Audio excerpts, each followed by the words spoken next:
Open with what seems like a simple exchange, just a judge confirming facts. Right, but listen to the hesitation, the pauses, the vague answers. Right out the gate, this defendant's not giving a straight story. Could it be nerves? Or maybe a hint that something more serious is being downplayed? In courtroom strategy, playing dumb isn't new, but it doesn't usually go unnoticed. For the most part, are those facts accurate? Yes, Your Honor. Did you get into an argument and into a fight with SB? I don't believe so. You don't think you did? I just know that when she dropped me off, she was yelling stuff at me when I drove off. So what did you do? I just drove off. You didn't do anything? Oh, You didn't provoke a disturbance? no. Good, we're going to trial. Thanks. We'll set this matter for a trial. Okay. We will go on the record in the matter 24 CM 202, State of Wisconsin versus Andrew Koch. The state appears through Assistant District Attorney Holly Rockow in person. Mr. Koch appears in person in custody with counsel Joel Beliski. We're set today in this matter for a plea and sentencing hearing. The parties have reached an agreement. Mr. Beliski, can you please recite the agreement for the record? So here's the deal. On the table, plead guilty to one misdemeanor count of disorderly conduct. The rest gets dismissed and for punishment. Just court costs around $443. That's less than some parking tickets in New York. But don't let the paperwork fool you. These quick deals often hide more disturbing layers. And this case is about to show us exactly how. Yes, Your Honor. Mr. Koch has agreed to plead to one count of misdemeanor disorderly conduct with the remaining counts in the complaint dismissed and read in, and a joint recommendation by both parties for court costs totaling $443. And I believe he was in the process of a revocation. Was he revoked or did? Yes, Your Honor. As of yesterday afternoon, the final decision from the administrator came in, and he has been revoked, and he will be sent to Polk County for sentencing. Okay. And what charges was he convicted of in Polk County? I believe they were substance use related, Your Honor. I was not originally opted into that case. That was my predecessor, Mr. Pollock. Unfortunately, I cannot speak to any detail as to the nature of those charges. All right, thank you. I can just pull it up. I just am curious.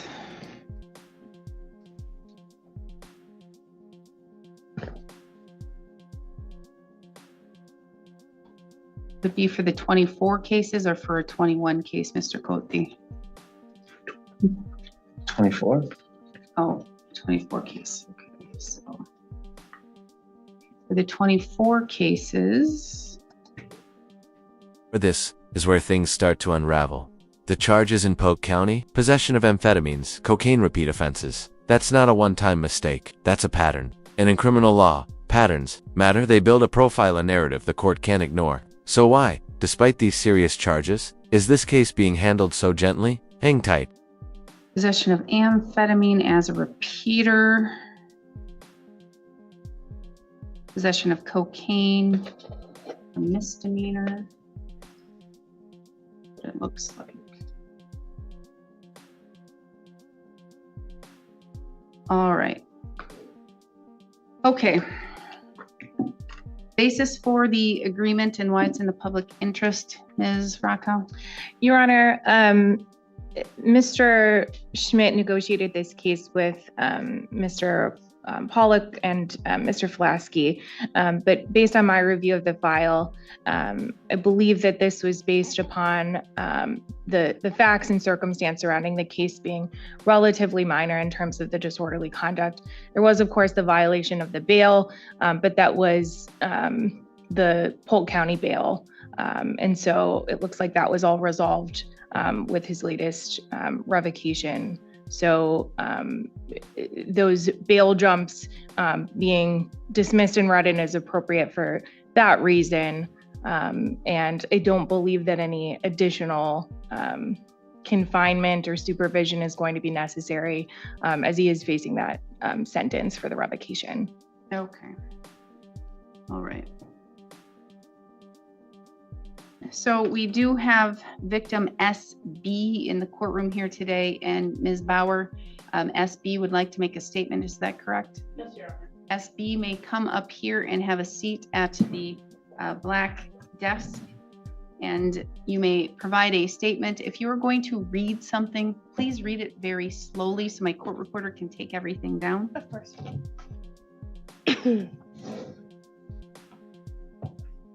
This is it. The moment that shifts the entire courtroom atmosphere. The victim Espias about to speak. Her voice will cut through the dry legal language, the plea deals, the court jargon, and what she's about to say. It changes everything. If you've been waiting for the emotional heartbeat of this case, this is it. I was in a relationship with Andrew Koch for almost a year. Since we started dating on January 22nd, 2024, I knew there was something wrong with the way he would talk to me or even act. But I was in love. On April 5th, that's when the real anger started. Almost every day from then until the 22nd of October, or the 21st of October, there were fights. He would hit me, but he always thought that he could just make it up. Sorry. On October 21st, we were at a friend's house, and he was on the phone with a friend, and just out of nowhere, he called me the B word, and then threw a car manual at me. Seconds later, he would spit in my face. But once again, made it up, told me he would never do it again. But just a couple hours later, my world flipped around. On October 22nd, about midnight, we left the friend's house and he drove to a parking area in Grantsburg. I ended up falling asleep in the passenger seat, like I always had. He ended up waking me up to ask me where the drugs were. I handed him what he had wanted, and I went back to sleep. He woke me up again and asked me for the other bag. I said I gave him everything I had, and I didn't have anything else. He got angry and started firing the flare gun out the sunroof. The second time he woke me up, he asked me once again, and I told him the same thing I had told him the first time. This time, he got mad at what I had told him, and he ripped off the rearview mirror and threw it in the back seat. Then he took the passenger visor and ripped it off the car, and then hit me in the cheek with it. The third time he asked, I told him the same thing. This time, he ripped off my glasses, bent them, and broke them. This wasn't just abuse. This was psychological and physical terror over months. Broken glasses, ripped phones, smashed mirrors. Every object turned into a weapon. Every moment, a new method of control. And all while she's trapped inside a car with nowhere to go. This isn't just disorderly conduct. This is survival against an escalating threat. So I thought I was going to try and call for help. He ended up taking my phone and with his two hands, literally ripped it in half.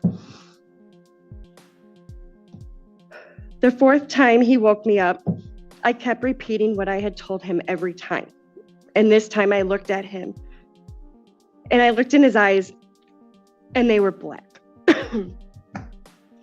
It was like Andy was gone and someone else took over. The next thing I knew, he started bashing my head against the passenger window. And all I kept thinking was, I have to get away, otherwise he's going to kill me.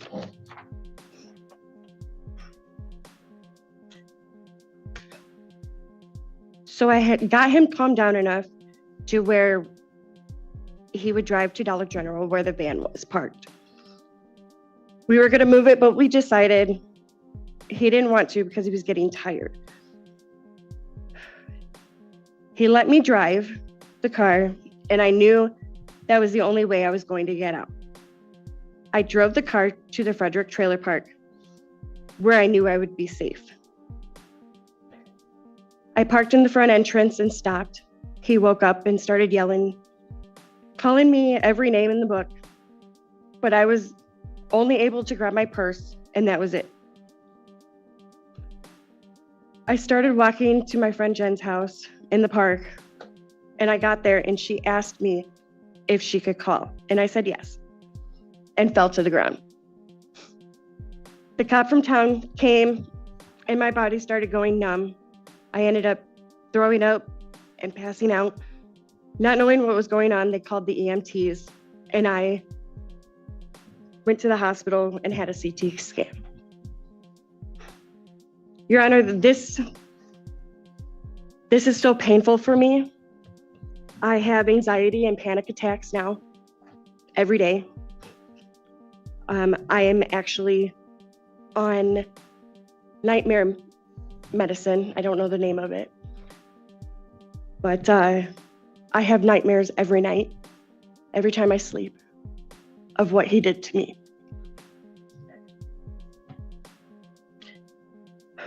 I am in therapy almost either 1 or 2 days a week, and I will be on therapy for at least 3 years, she said. This was 6 months ago, and yet it still gets to me every day.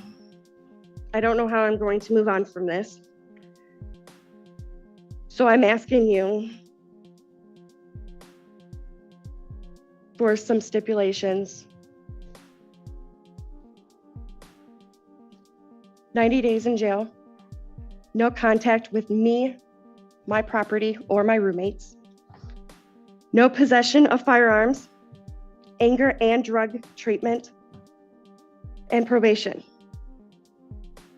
6 months later, she's still reliving it. Daily panic attacks, prescription medication for nightmares, ongoing therapy, and all she asks for is 90 days in jail and no contact. Think about that. She's still in mental prison, while the system considers letting him walk free with court costs. If that doesn't make you pause, rewind and listen again. I don't think it's fair that I have to live with this every day and he would get away scot-free. He has made it to where I don't feel safe, and I will be putting 2 restraining orders on him for both counties. I can't go outside by myself. I can't go to the store by myself. He's already threatened me enough. Thank you. Thank you. Just a bit of information. You only need 1 restraining order. It covers you everywhere. Okay, So Thank you don't you. need to go to both counties. Thank you for your statement. thank you. And for the record, and I'm sure that, well, maybe the state had more information, but that's not any of the information that is contained in the criminal complaint. Here's the shocker. The judge admits the criminal complaint barely mentioned anything, just a simple argument. No mention of the glass shattering, head bashing, terror-filled night we just heard about. So how does something that violent slip through the cracks? It's moments like this that expose how fragile justice can be when the full story stays untold. The complaint is very sparse and just indicates that there was an argument and it may have escalated, but what I have access to doesn't discuss the level of what that argument may have been or consisted of. So, all right. So then the agreement, Ms. Rockow, now again, after hearing the victim, what is the basis for the agreement in the justice or in the public interest? Well, Your Honor, I think some of that information wasn't information that the state had when this case was charged or when this offer was made. It's not my file, but from my review, I didn't happen upon that, what was described just now. So based on the facts that are contained in the criminal complaint. And again, and I'll state, you're probably hearing or seeing it for the first time as the court is, because the criminal complaint is one small little paragraph that just describes a fight that occurred and that it may have escalated a little, but none of the detail.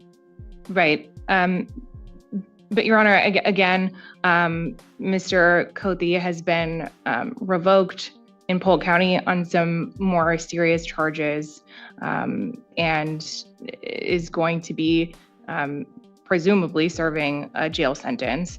I think at least one of those had some stayed jail time. So I think that he's going to remain in custody for a while. I don't believe that, based upon the facts, that anything more is necessary here. I think that the bail jumps, again, were associated with the Polk County cases. So I don't consider that to be, of course, he violated his bond. But I think that the focus here in Burnett County should be the disorderly conducts. And I don't think that any jail or probation is appropriate. I do think that costs only is sufficient to protect the community. Prosecution is squirming. You can tell this isn't what they expected to hear in open court. They made a deal without the full story, and now, in real time, they're realizing it. But here's the problem. Plea deals are like signatures and ink hard to undo. The question now is, will the judge let this one slide, or call for something strong? All right, and my guess is that the state wasn't aware of, I'm gonna guess also maybe the police were not aware of the extent of the argument or what occurred that night, because otherwise I'm questioning why a battery wasn't charged. Right. I don't have any information about bruising or pain or injury in the file as I review this. All right. Okay.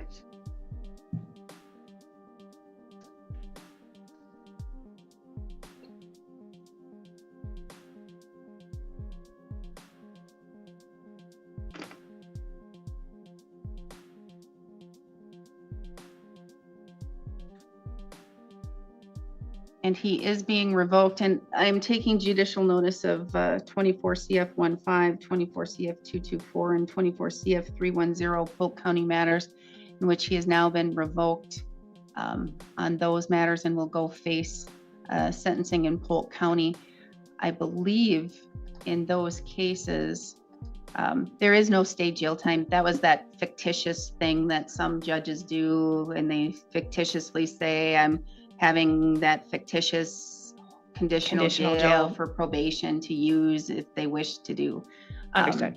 And so with regards to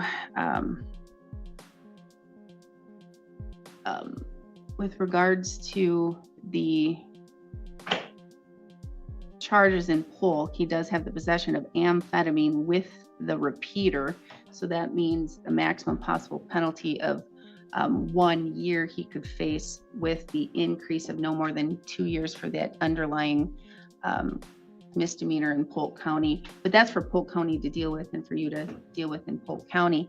And you were under bond jump or under bond conditions in Polk County when you violated your bond here by engaging in the criminal actions here in Burnett County. And for the record, and this is, I guess, for the victim as well as you, Mr. Koch, for you to be aware of, and perhaps the reason why these were simply charged as disorderly conducts is because of the little bit of information that was provided the day of the incident, at least that I have in front of me. And usually what's in the criminal complaint is what has been provided to the police in the police report. So there's not much. This is the first time that I believe perhaps even the state is hearing the depth of what may have occurred that night.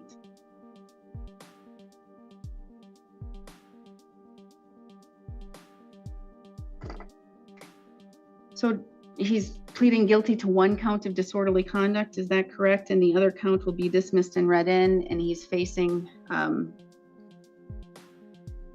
the other charges in the bail jumps in Polk County? To my understanding, Your Honor, that is correct. It's a plea for one count of disorderly conduct with the remaining counts in the complaint to be dismissed and read in. As has been stated, he is currently he has been revoked from probation, and he will be sent to Polk County for sentencing after revocation. I would like to take note that he has been in custody on this revocation hold stemming from this incident since October 31st of 2024. He has accumulated approximately 155 days of jail credit. The conduct has again prompted revocation here, in the maximum sentence for a charge of disorderly conduct has been vastly exceeded. He's set for close to double the amount of time he would for the maximum sentence on this. The public, I believe, has been sufficiently protected. He will continue to reside in custody, awaiting sentencing after revocation. I believe he will be returning to active supervision for his Polk County charges as well.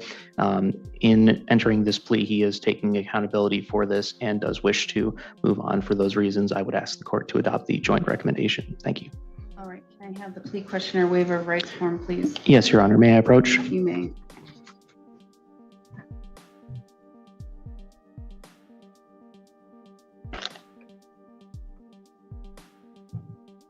So I have in front of me the plea questionnaire waiver of rights form, Mr. Koch. Did your attorney go over this document with you thoroughly? Yes, Your Honor. Did he go over it word for word? Yes, Your Honor. And do you understand it completely? Yes, Your Honor. If you didn't understand it, did you ask him to explain it? Yes. And he did so? Yes, Your Honor. So you're 37 years old, you have 12 years of schooling, you can read, write, you understand the English language. Yes, Your Honor. That's your signature on the second page. Yes, Your Honor.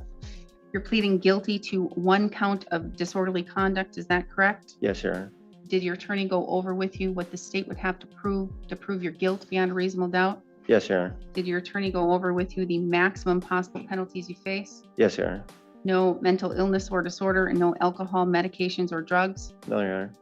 Because you're charged with crimes, you are entitled to constitutional rights, and each of these rights is listed on this document. Did your attorney thoroughly go over these rights with you? Yes, Your Honor. Do you understand them completely? Yes, Your Honor. Do you understand that by pleading guilty, you're waiving and giving up these rights? Yes, Your Honor. Do you need me to go over these rights with you in any more detail? No, Your Honor. You understand that if you're not a citizen of the United States, your plea could result in your deportation? Yes, Your Honor. You understand the state would have to prove on or around October 21st, 2024 in Burnett County, Wisconsin, while in a private place you engaged in indecent, boisterous, abusive, and otherwise disorderly conduct, which under the circumstances did tend to provoke a disturbance. Do you understand what the state would have to prove? Yes, Your Honor. Do you understand the maximum possible penalty? The maximum possible penalty of this crime could be a fine of up to $1,000 or up to 90 days of incarceration, or both. Do you understand that? Yes, Your Honor. Do you also understand I have a recommendation from both of the counsels, both of the attorneys here, a joint recommendation for costs only, that would be court costs and DNA surcharge, etc., costs only for $443. Do you understand that is simply a recommendation to the court? Yes, Your Honor. Said differently, that means I'm not bound to follow that, and I could sentence you all the way up to the maximum possible penalty, and I could do that here today if I thought it was necessary and warranted. Do you understand that? Yes, Your Honor. Do you still wish to proceed and enter a guilty plea? Yes, Your Honor. Did you go over the criminal complaint with your attorney? Yes, Your Honor. And again, that's that document that basically says what happened that day and why you were charged with the crime. And albeit it is very short and it doesn't have a lot of facts and it doesn't have as many statements or factual assertions as the victim did state here today, but as it's stated in the probable cause section of that criminal complaint, for the most part, are those facts accurate? Yes, Your Honor. Did you get into an argument and into a fight with SB? I don't believe so. You don't think you did? I just know that when she dropped me off, she was yelling stuff at me when I drove off. So what did you do? I just drove off. You didn't do anything? Oh, You didn't provoke a disturbance? no. Good, we're going to trial. Thanks. We'll set this matter for Before, wait a minute, he's denying it again. After sitting through the victim's detailed testimony, after agreeing to a guilty plea, this sudden reversal isn't just bold, it's reckless. And guess what? The judge catches it instantly. No more sweet deals. We're heading to trial. And now, the full truth might finally come out in front of a trial. Okay? Sounds like we're going to have a trial on 2 disorderly conducts and 2 bail jumps. That sounds good to me. So maximum possible penalty for 2 disorderly conducts, up to 90 days of incarceration, and for 2 bail jumps, up to 9 months each. Because if you're indicating you didn't do it and you're indicating that you're innocent, by golly, the state has to prove beyond a reasonable doubt. And so I think we're going to set the matter for trial, and I think we need 1 day. Let's set it for trial here today, Miss Rockow. Is this going to be a your case, or is this going to be a Mr. Schmidt case? This is Mr. Schmidt's case. Okay, let's get the matter set for trial, and we can do it. I can presume you're going to be in custody for a while, since you are revoked on your Polk County matters.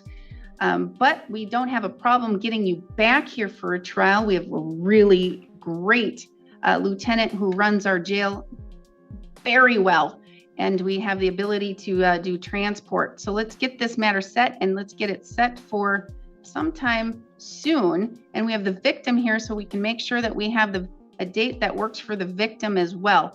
How about June 24th? It is on the assistance week, but June 24th sounds like a good day to have a trial. How does that work for you, Mr. Feliski? I'm available that day, Your Honor. Excellent. So we'll have a trial on June 24th. That'll be a trial because, again, if you didn't do anything that day, that's what your assertion is here, Mr. Colte. The state has to prove it beyond a reasonable doubt that you engaged in any type of conduct that would be disorderly, and whether or not you were on a bond in Polk County, and whether or not you violated that bond, and you did so knowingly. So that's what we're going to do. June 24th, we will have a trial. We only need 1 day. That works for victim, Ms. Bauer? Excellent. Now let's get to my final drop dead date. That means, Mr. Colte, that is the day that I will no longer take any type of agreement, okay? I won't accept any agreement in this case, all right? And so that means the matter will go to trial, and you will be able to have your attorney state your, or actually have it'll be the state trying to prove the case, and your attorney will be able to defend you and your claims at this matter.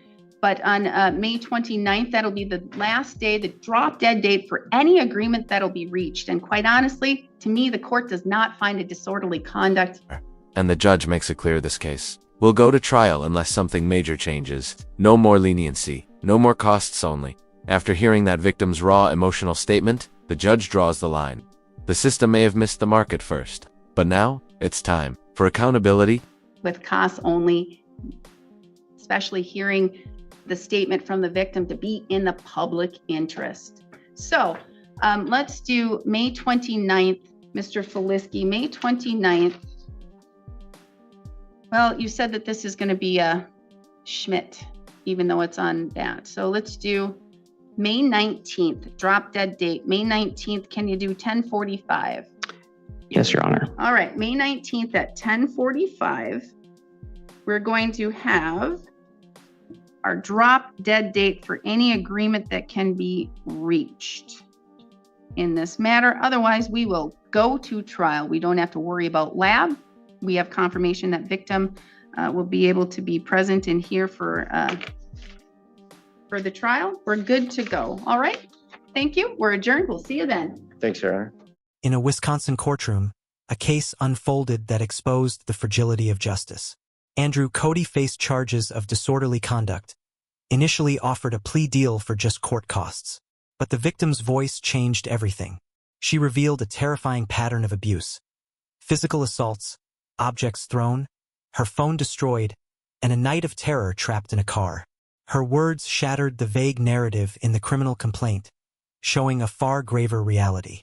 Cody's denial of the incident forced the judge to reject the plea and set a trial for June 2025. This case highlights a critical failure. The system didn't initially capture the full story. The victim now lives with daily panic attacks, nightmares, and years of therapy, while the defendant faces consequences for separate charges in another county. To prevent this, we must act. Police need to thoroughly investigate abuse cases, ensuring charges match the crime. Victims deserve advocates to amplify their voices early on. Courts must scrutinize plea deals when violence is suspected. And we must provide survivors with restraining orders, therapy, and safety plans. Justice demands the full truth. Let's ensure no victim story slips through the cracks again. Together, we can build a system that protects and delivers accountability.